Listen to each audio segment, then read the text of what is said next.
Hello भाइयों बहनों, नमस्ते, प्रणाम, राधे राधे आप सभी को।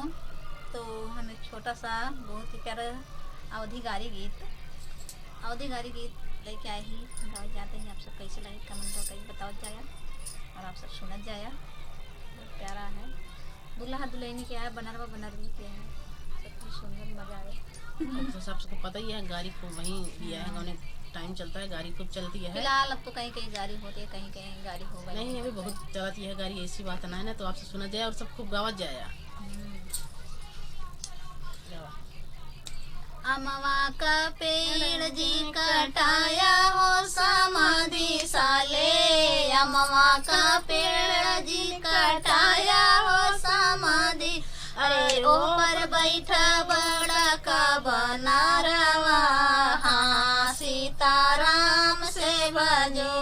अरे ऊपर बैठा बड़ा का बनारवा, हाँ सीताराम से बनी। उहई बनरवा तोरे बहिनी कई दुलावा हो, उहई बनरवा तोरे बहिनी कई दुलावा। यार तोहर जसा गए बहनोई, हाँ सीताराम से बनी। अरे तोहर जसा गए बहनोई, हाँ सीताराम से बनी। अमवा का पेड़ जी कटाया हो अगुआ साले, अमवा का पेड़ जिन कटाया हो अगुआ। अरे ओहर बैठा बड़ा का बनारवा, सीताराम से बजो।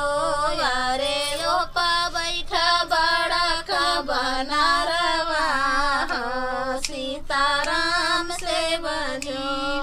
उहई बनरवा तोरे बहिनी कई दुलावा हो, उहई बनरवा तोरे बहिनी कई दुलावा। यार तोहर जसा गवाहनोई, हाँ सीताराम से बजो।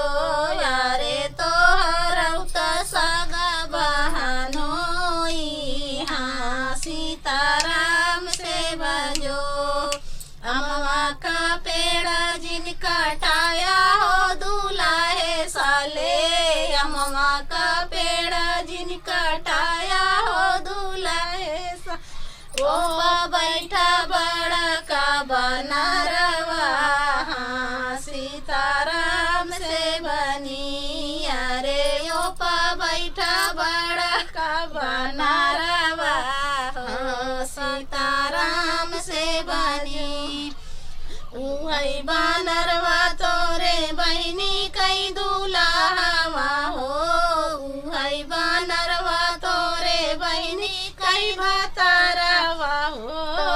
रउजला गई बहनोई, हाँ सीताराम से बनी। अरे तोहर उजला गई बहनोई, हाँ सीताराम से बनी। अमवा का पेड़ जी कटाया हो दुलाहे साले, अमवा का पेड़ जिन कटाया हो दुलाहे साले। वो पर बैठा बड़ा का बनारवा, सीताराम से बजो। यारे वो पर बैठा बड़ा का बना